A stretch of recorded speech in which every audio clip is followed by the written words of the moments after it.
following message is transmitted at the request of local authorities. At 9:47 a.m.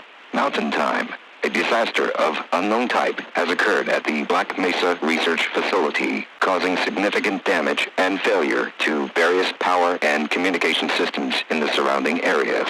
An immediate evacuation order has been issued for all residents within a 75-mile radius of the facility, and on-site military has been dispatched to provide assistance.